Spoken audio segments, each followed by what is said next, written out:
오늘은 할 부분이 뭐냐면 율법이 주어진 이제 네 가지 목적에 대해서 이제 하게 됩니다. 우리가 지금 살펴보는 것은 율법과 율법주의의 관계에 대해서 지난주에 살펴봤잖아요. 그죠? 율법은 선하고 좋고 거룩한데 율법주의는 선한 것을 가장한 악한 것이라고 했습니다. 그쵸? 그러니까 상당히 나쁜 거예요. 그리고 율법의 출처가 어디냐? 율법의 출처는 바로 하나님이십니다. 근데 율법주의의 출처는 어디라고요? 사단입니다. 그리고 율법의 본질은 뭐냐면 바로 하나님의 말씀이에요. 근데 이 율법주의의 본질은 뭐냐면 거짓 신앙식입니다. 그러니까 이게 달라도 너무 달라요. 근데 외형은 너무 똑같아요. 그래서 우리가 구분이 안 가는 거예요. 그래서 율법주의와 율법의 관계에 대해서 정확하게 알면은 이제 우리가 거짓 신앙식에 빠지지 않는 이제 그러한 이점이 있는 거죠.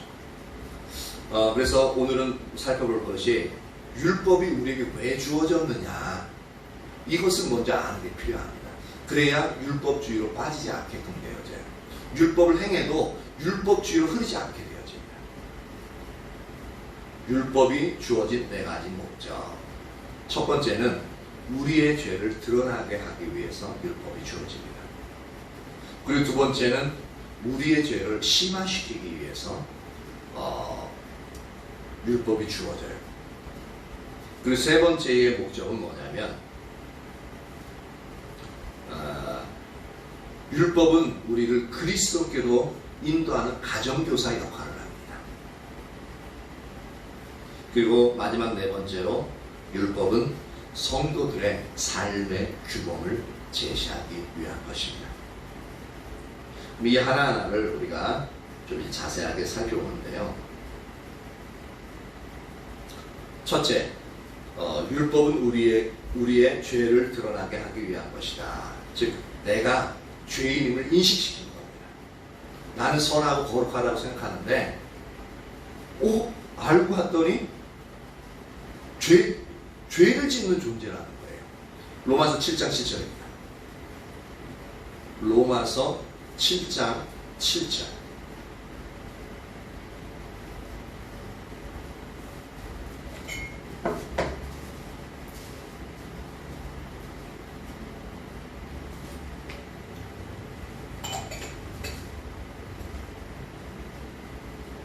다 같이 읽어봅니다. 시작. 그런즉 우리가 무슨 말을 하리요? 율법이 죄냐? 그럴 수 없느니라. 율법으로 말미암지 않고는 내가 죄를 알지 못하였으니 본 율법이 탐내지 말라 하지 아니하였더라면 내가 탐심을 알지 못하였으리라. 여기서 이게 율법으로 말미암지 않고는 내가 죄를 알지 못하였으니, 즉 율법을 통해서 죄를 알게 됐다라는 얘기잖아요. 그렇죠?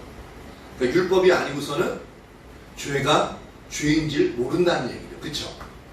이 얘기는 뭐냐면 율법은 마치 우리 영혼의 거울과 같습니다. 우리 영혼의 거울.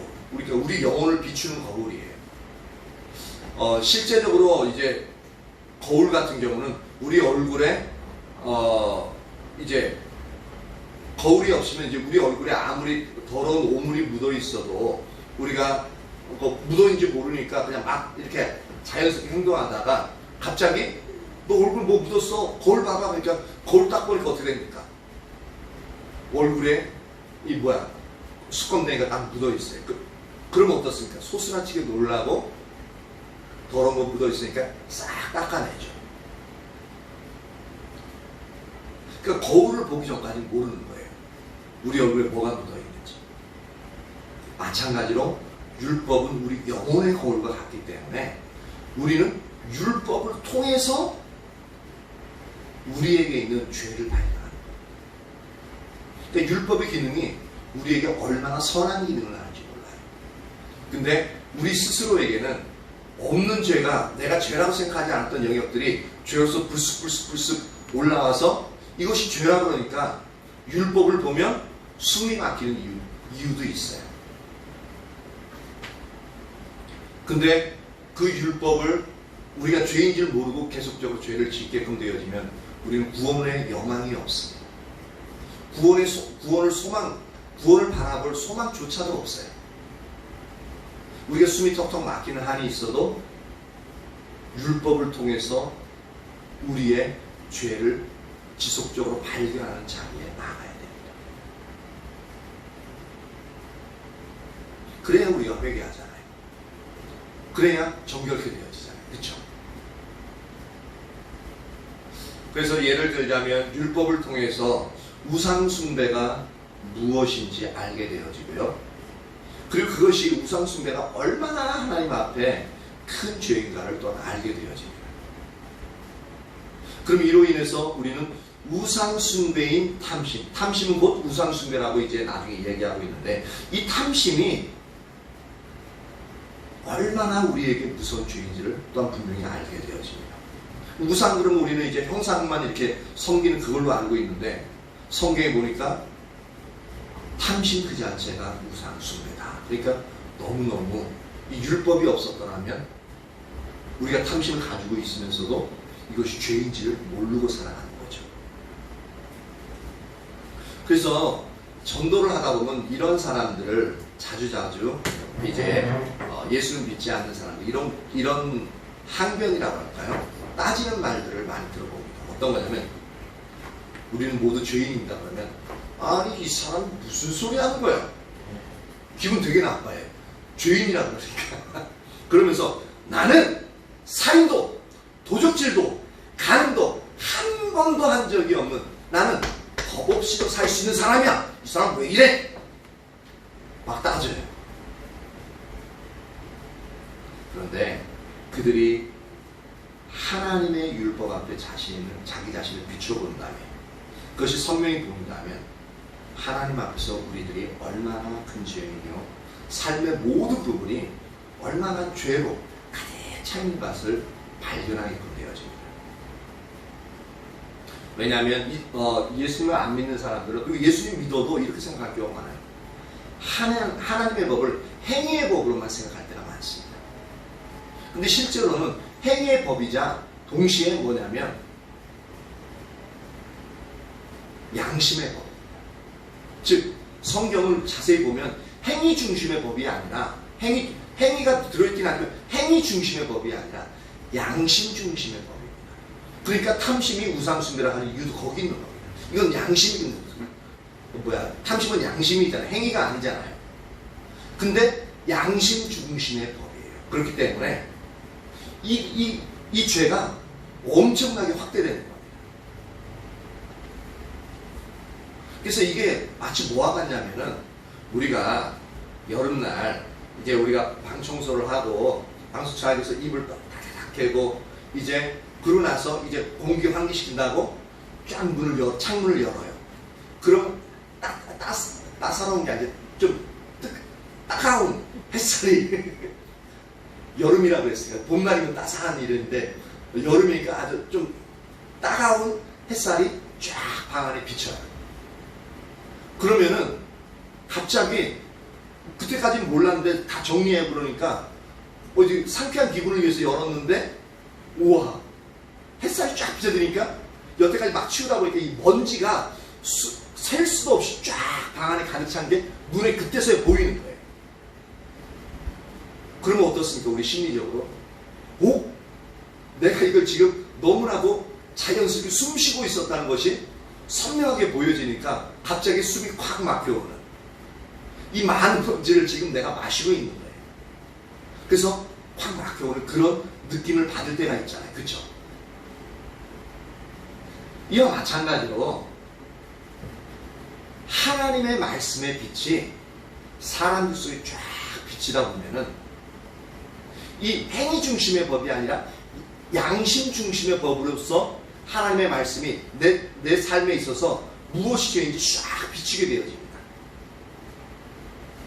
그러면 말로 형용할 수 없는 수많은 죄들이 우리 자신 속에 가득한 거죠.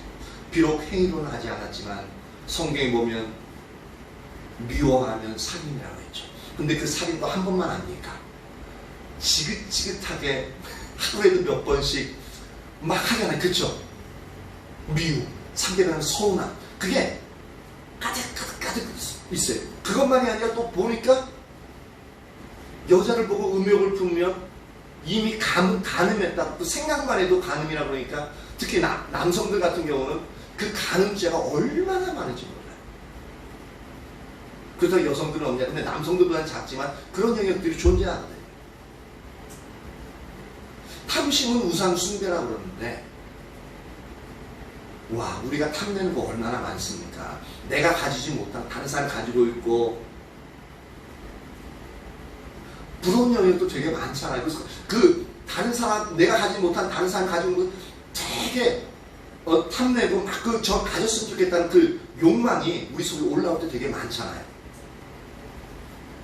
저는 이제 신혼 초기에 이 디지털 카메라, 그 카메라, 올림피스 카메라, 그거 홈쇼핑 센터에서 그거 보면서 저거 안 가지면은 내가 당장에도 불행해질 것 같은 그런 생각이 막 들고, 그러면서 저걸 내가 반드시 가져야겠다는 열망이 생기더라고요.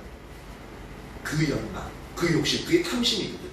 결국 구매했잖아요. 근데 구매하고 아이 나쁜 사람들이야. 그 들어갈 때 다 이게 별로 이게 그러고 나서 신품 나오더라. 어찌나 속은 느낌 그래가지고 가슴이 아팠는지. 그런 것들이 우리 속에 그 탐심들이 얼마나 많습니까? 그러면 우리 속에 죄가 가득하다는 것이 말씀에 즉 성령의 조명으로 인해서 아주 선명하게 비춰집니다.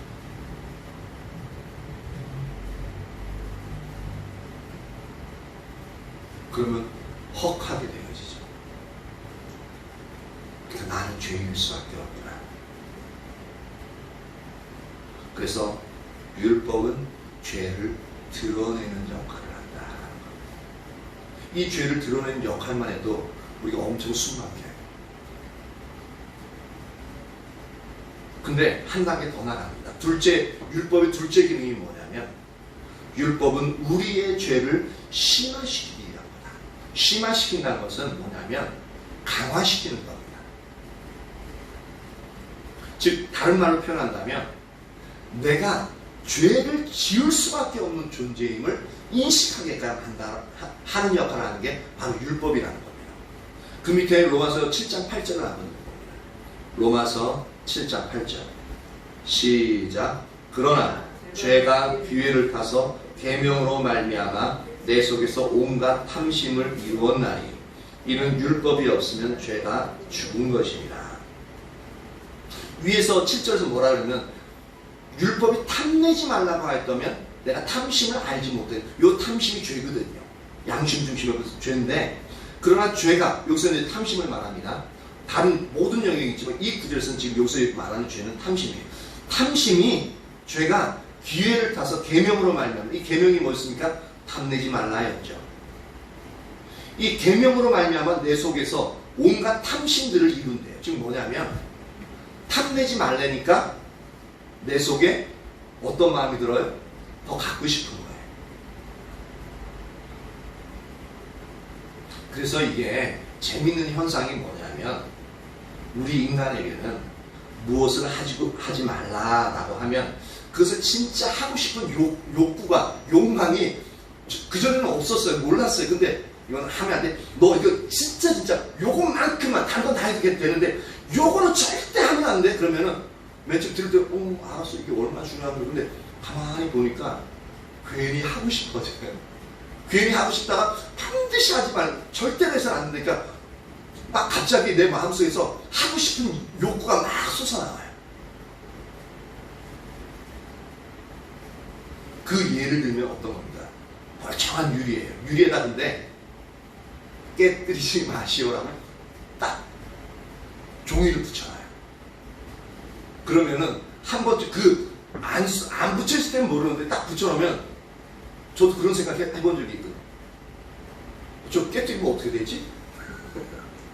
한번 깨뜨려 볼까? 그런 생각이 들어요. 왜 그런 거 있잖아요. 잔디밭 있잖아요. 잔디밭 있으면 이렇게 잔디밭을 조성해 놓으면은 이렇게 잔디밭에 들어가지 말고 돌아가야 되잖아요. 근데 그러면서 팻말을 세워놔요. 들어가지 마시오. 근데 이쪽으로 가면은 더 빨라요. 그러니까 그거 보니까 더 들어가고 싶어요. 그래서 들어가 버리는 거예요. 그러니까 사람들 지나간 자리는 어떻게 돼요? 잔디가 하나도 없어요. 길이 생겨버려요. 그렇죠?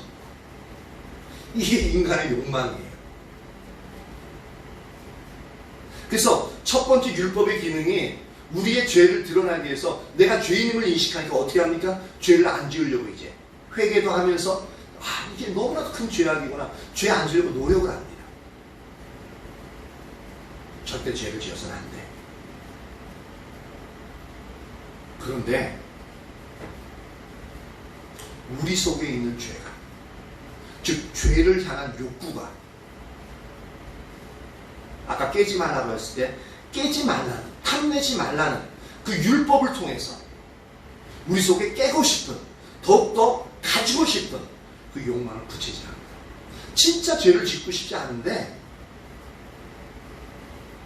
그 죄에서 헤어나지 못하는 거예요. 안 할 수 있을 것 같은데 그게 안 되고, 미워하지 말라는데 미워하지 말라는 그 머리로는 알겠는데 가슴으로는 안 되는 거예요. 보면은 얼굴만 봐도 싫고 숨소리만 들어도 싫어요. 그러면서 우리 속에서 율법은 그 죄를 심화시키는, 더 강화시키는 역할을 합니다. 그럼 어떻게 되어져요? 즉 죄를 심화시키는 건 뭐냐면 우리가 하고 싶은 거나 또는 하기 싫은 욕구를 더 심화시켜서 우리 안에 내가 진짜 악하다, 내 안에 진짜 타락한 죄의 본성을 가지고 있다는 것을 이 율법을 통해서 더 선명히 깨닫게 되어지는 거죠. 다른 말로 하면 우리 속에는 어떠한 선한 것도 없다는 것이 성령의 조명으로 더 선명하게 비춰진다. 근데 이렇게 우리가 이런 영역들이 지속적으로 비추어져야 됩니다. 그래야 죄에 대해서 무감각이 아니라 죄에 대해서 이제 더 민감해져야 돼요. 그럼 상당히 괴롭죠. 이렇게 되어지면요, 율법의 기능이 죄를 심화시키는 상태라면요, 얼마나 우리가 엄청 괴로운지 모릅니다. 죄 짓고 싶지 않은데 진짜 하나님 말씀대로 살고 싶은데 안 되는 거예요. 너무너무 괴로운 거예요. 죄책감이 사로잡혀요. 그러다 보니까 우리가 율법의 행위로는 절대로 구원받을 수 없다는 것이 선명하게 우리에게 드러납니다. 왜냐하면 율법이 하지 말라면 진짜 하고 싶고, 율법이 하라고 하면 너무너무 하기 싫은 거예요. 이것을 보면 어떻게 되어져요? 우리 행위로는 절대로 구원받을 수 없다는 게 비춰지는 거죠.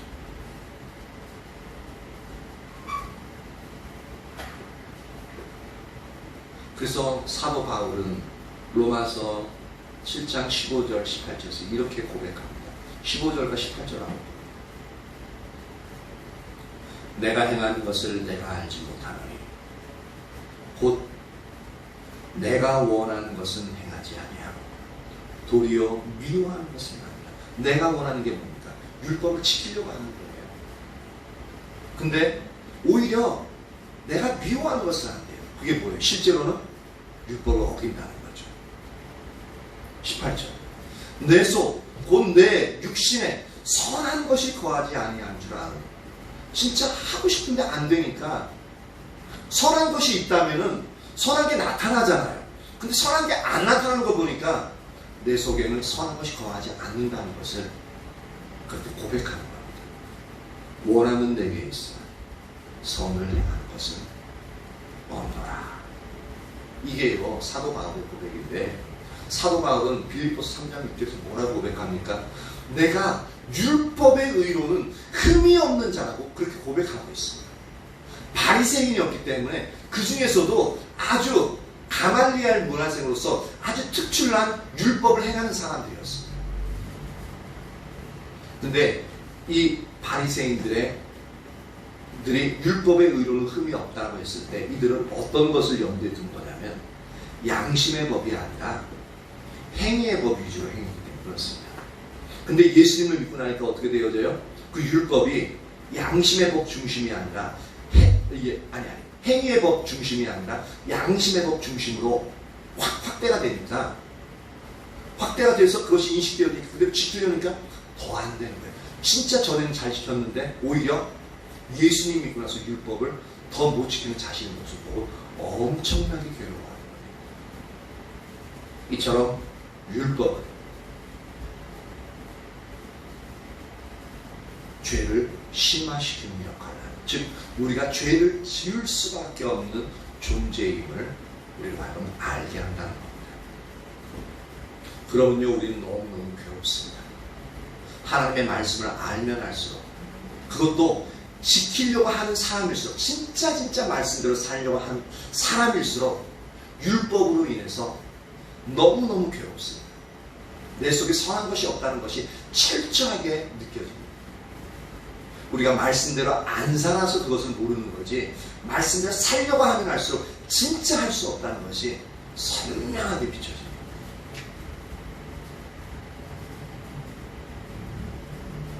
한번 도전해 보십시오. 안 돼요. 진짜 안 돼요. 그럼 우리가 여기서 절망할 거냐? 오호라 나는 곤고한 영혼이로다. 이 사망의 검에서 누가 나를 건져내려? 로마서 7장 24절. 이렇게 절규할 수밖에 없다. 그리고 세 번째, 해결책을 찾아나가야죠. 율법은 동시에 우리가 죄를 지을 수밖에 없는 존재라는 것을 철저하게 보여주지만, 그것을 통해서, 그 절망을 통해서 우리를 세 번째, 율법은 우리를 그리스도께로 인도하는 가정교사의 역할을 합니다. 갈라디아서 3장 24절입니다. 갈라디아서 3장 24절.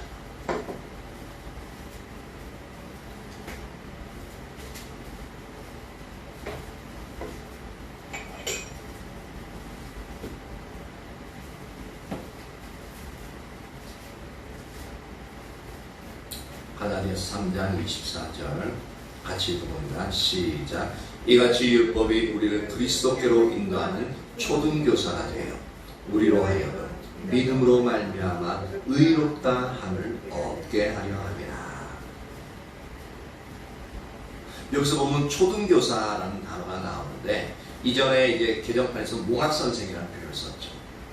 이 초등교사는 이 어떤 의미냐면은, 당시 로마 시대 때 그 당시에 노예 중에서 가장 똑똑한 자를 택해가지고 자기 주인의 자녀들을 가르치고 또한 인도하는 가정교사로 삼은 자들을 이때는 초등교사, 즉 몽학선생이라는 표현을 썼습니다.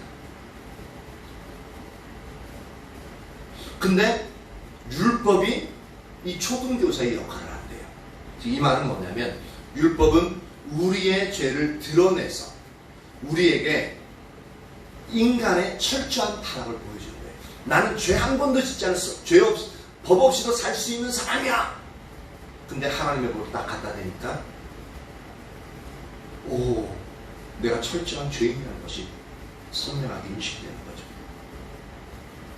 그러면서 죄를 짓지 않기 위해서, 왜냐하면 여태까지 죄를 짓지 않고 사는데 내가 죄가 더 인식되니까 죄를 짓지 않고 더 열심히 살아가죠. 근데 그렇게 살면 살수록 율법은 우리 속에서 죄를 더욱 심화시킴으로써 우리가 죄를 지을 수밖에 없는 존재이기에 우리의 인간적인 노력으로는 하나님이 요구하시는 어떠한 의로움도 이룰 수 없다는 것을 철저하게 깨닫게 해줍니다. 우리의 노력으로는, 인간적인 행위로는, 율법을 행함으로는 절대로 하나님이 요구하시는 의로움에 도달할 수 없다는 겁니다. 그래서 어떤 일들을 하고 하나님 나 잘했죠, 칭찬해 주세요, 그렇게 할 수 있는 그것이 전혀 없다는 겁니다.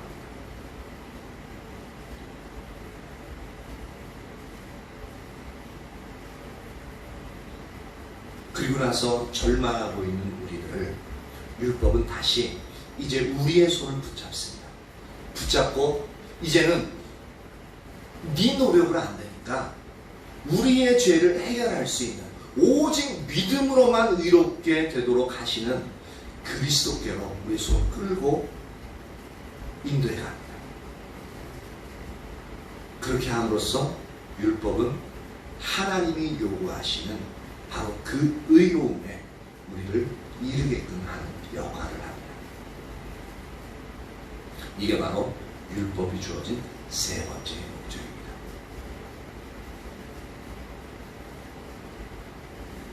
이것을 가장 잘 보여주는 게 로마서 7장 24절 25절입니다. 한번 펴봅니다.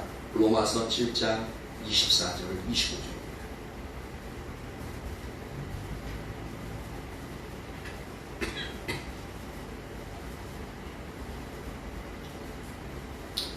7장 24절. 오호라 나는 곤고한 사람이로라. 이 사망의 몸에서 누가 날 건져내랴. 처절한 절규를 하고 있잖아요. 그러니까 나는 죄를 지을 수밖에 없는, 죄에 심화가지고 나는 죄를 안 지으려고 하는데 진짜 미치겠는데 이 사망의 몸에서 누가 날 건져. 그러니까 자신의 노력이 안 되니까 이제는 그 시선을 나는 도저히 지킬 수 없어. 진짜 모든 내가 바리새인의 역할을 생활을 할 때 모든 율법, 행위의 율법을 지킴으로 말미암아 아주 의로운 사람으로 살았는데, 예수를 알고 나서 그 율법이 행위의 법 중심이 아니라 양심의 법 중심으로 확대되어져서 그것을 이젠 지키려고 하는데 도저히 지킬 수 없는 그 모습을 보니까 나는 안 돼, 내 노력은 안 돼 라고 하면서 도저히 나는 안 되고 나를 오히려 이 율법을 지킬 수 있도록 나를 도와주시는 분이 누가 있다면은 그것은 가능할 텐데 도대체 누가 나를 건져내겠느냐. 그 시선을 자기 자신에게서부터 이제는 자기 밖의 존재, 나를 구원할 구원자가 누구일까를 시선을 딱 돌립니다. 그러니까 곧장 25절에 그것이 보여지는 거예요. 우리 주 예수 그리스도로 말미암아 하나님께 감사합니다. 이게 딱 비춰집니다. 그래서 예수님이 오셨지. 내가 지킬 수 없기에 예수님이 대신 나의 모든 죄를 위해서 돌아가시고 오직 믿음으로 말미암아 의롭게 되어지고 그 의롭게 하신 예수님이 나를 도우심으로 말미암아 율법이 내게서 이루어질 수 있게끔 하셨지. 이게 보여지는 거예요. 즉 율법이 우리를 그리스도께 인도해버린 거예요. 그래서 현재 상태는 뭐냐면 내 자신이 마음으로는 하나님의 법을, 육신으로는 죄의 법을 섬기노라. 여전히 똑같아요.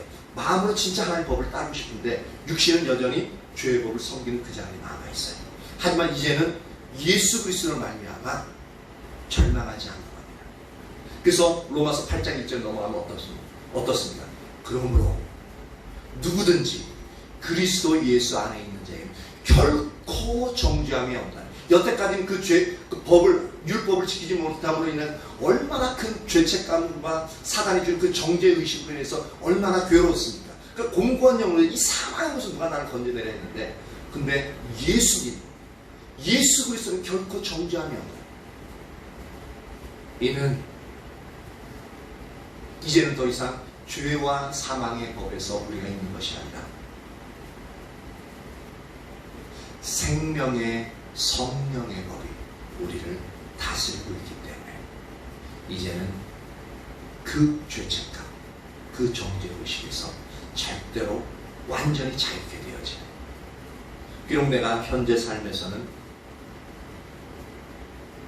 죄를 행하는 부분이 많다 할지라도,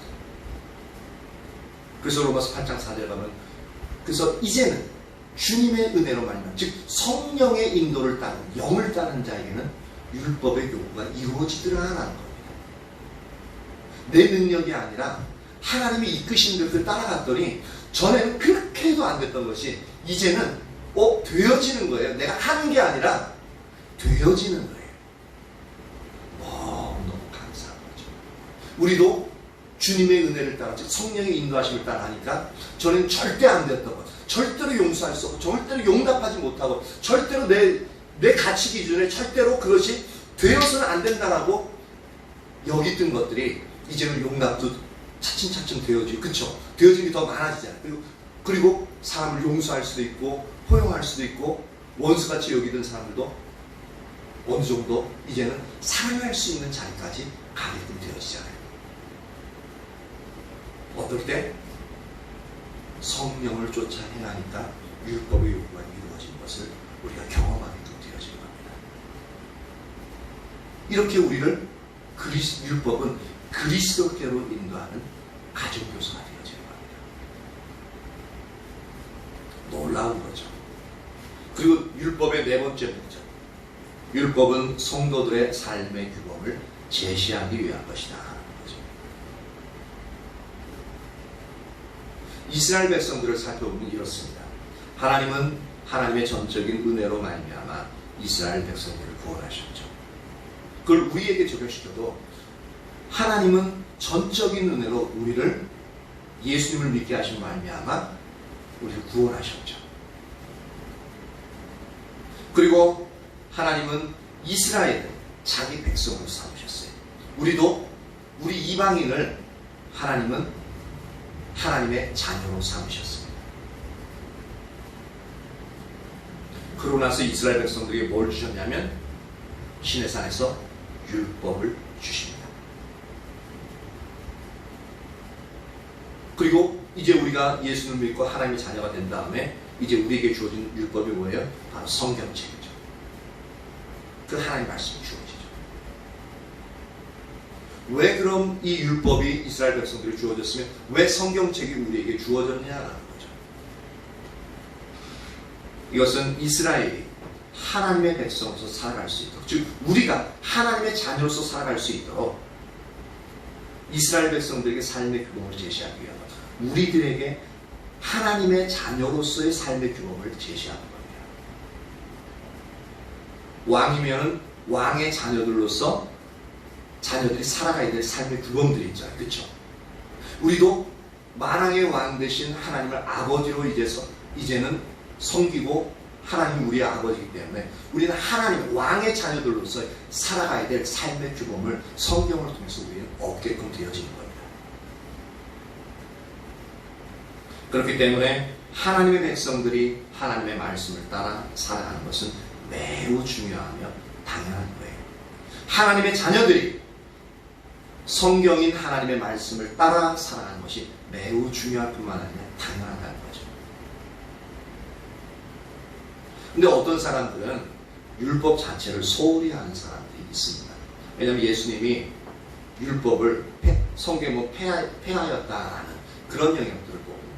그래서 제사드린 율법들 많이 폐해지고, 그런 제사드린 류의 율법들은 레위기에서 나오는 많은 율법들이 이미 폐하여진 부분들이 많습니다. 근데 우리가 생각해야 될 것은 율법이 폐하여진 게 아니라 어떤 영역이냐면 율법이 이미 예수님이 임하심으로 말미암아 완성이 되었어요. 율법은 그때는 완성이 아니라 완성체에 대한 미래에 대한 하나의 예시였고 하나의 그림자였거든요. 그래서 완전 실체가 오므로 말미암아 그 율법이 완성이 되어집니다. 그러니까 완성이 되어지면 다시 이전에 불완전한 것들을 할 필요가 있습니까? 없습니까? 완성이 되면 그 이전에 하던 것을 할 필요가 없습니다. 완성이 되었기 때문에. 그래서 완벽해졌어요. 그래서 율법을 폐기론자들이 있는데 절대로 폐기되어지는 게 아닙니다. 완성되었기 때문에 하지 않은 율법들이 존재해요. 근데 지금은 완성되어져서 오히려 행위 중심의 법에서 양심 중심의 법으로 확대되어졌기 때문에 우리에게 더 철저한 하나님 법이 주어졌습니다.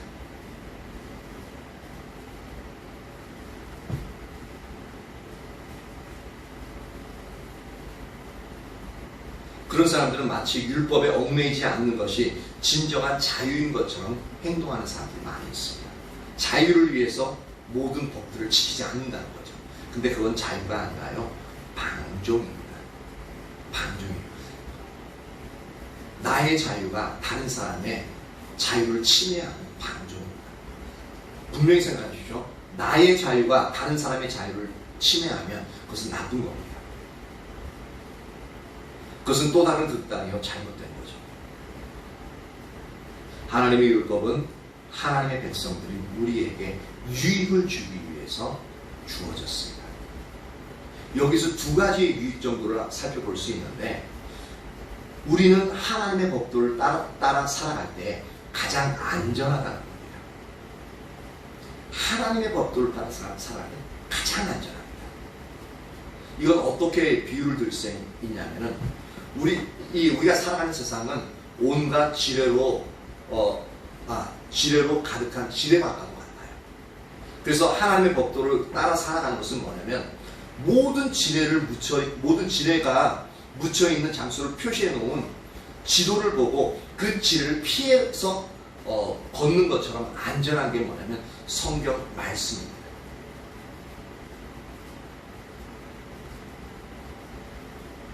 그래서 하나님의 법도를 따라갈 때 가장 안전하다는 거예요. 두 번째로, 하나님의 법도를 따라갈 때 율법은 하나님께서 우리에게 예비해 놓으신 모든 생명과 복 가운데로 우리를 인도합니다. 율법을 따라 살 때 우리에게 하나님이 생명과 하나님의 은혜, 축복들이 우리에게 부어지는 역할을 한다. 이런 이유 때문에 하나님의 말씀대로 살면 축복이 임하게 되어지는 이유가 여기 있습니다. 이 두 가지의 유익을 위해서 하나님의 자녀들에게 하나님의 말씀이 주어졌는데, 그럼에도 불구하고 우리 스스로가 기꺼이 이 땅에 매설되어진 그 지뢰를 밟으며 살아가는 이유가 있습니다. 즉, 하나님의 말씀을 지키지 않고 살아가는 이유가 있어요.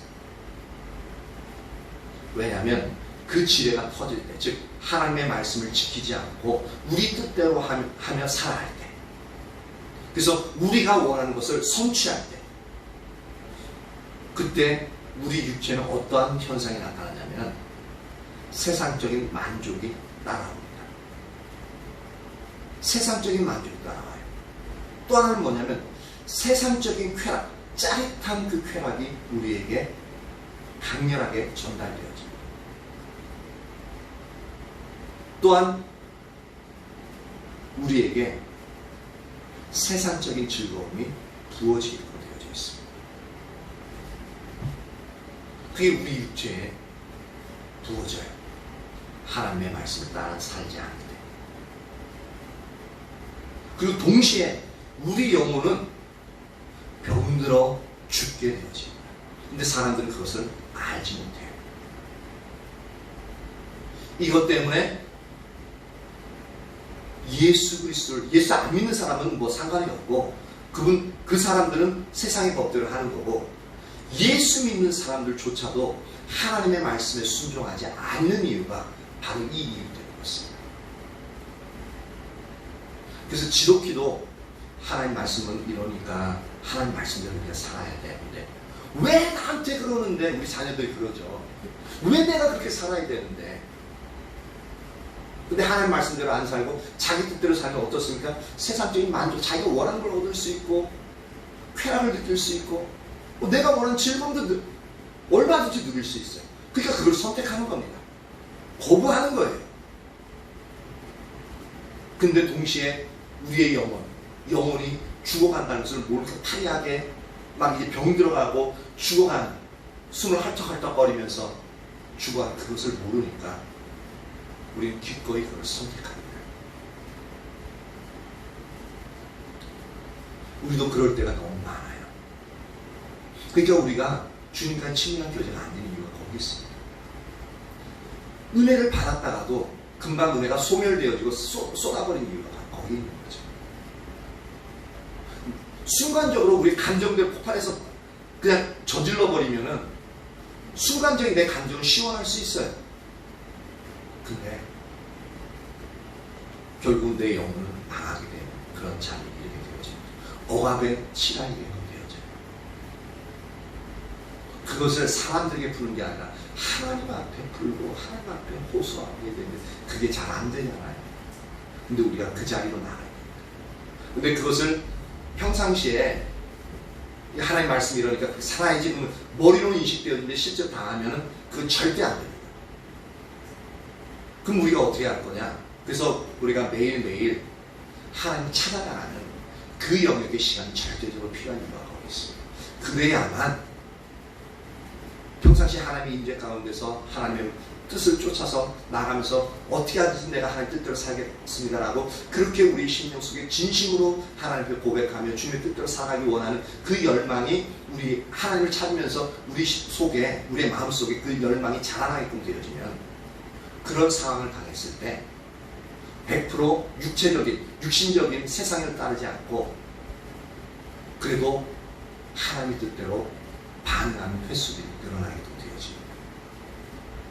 그래서 우리가 매일 하나님을 찾는 영역이 필요한 영역입니다. 이렇게 율법이 우리에게 주어진 목적 4가지를 살펴봤습니다. 첫 번째가 뭐라고요? 율법은 우리의 죄를 드러나게 하기 위해서 그렇게 주어져. 두 번째 목적은 뭐라고요? 율법은 우리의 죄를 심화시키고, 즉 우리가 죄를 지을 수밖에 없는 존재라는 것을 깨닫게 해줍니다. 괴롭죠. 세 번째로 이제 그 율법은 우리를 그리스도께로 인도하는 가정교사가 된다는 겁니다. 즉 죄를 지을 수밖에 없는 존재인데 이제 그 해결책도 이제 율법은 그리스도께 있다? 여기가 해결책이야 라고 이끌어간다는 거예요. 그리고 그렇게 되어지고 이제 네 번째 율법 기능은 뭐냐면 성도들의 삶의 규범을 제시합니다. 그래서 율법대로 살면, 하나님 자녀대로 살면 이 세상에서 가장 안전한 삶을 살 수 있을 뿐만 아니라 하나님의 모든 예비하신 그 하나님의 생명들과 축복을 누리면서 살 수 있게 되었죠. 그러니까 너희가 율법대로, 즉 하나님의 말씀대로 삶을 살아야 돼 라고 하나님의 율법, 즉 하나님의 말씀이 우리에게 가르친다라는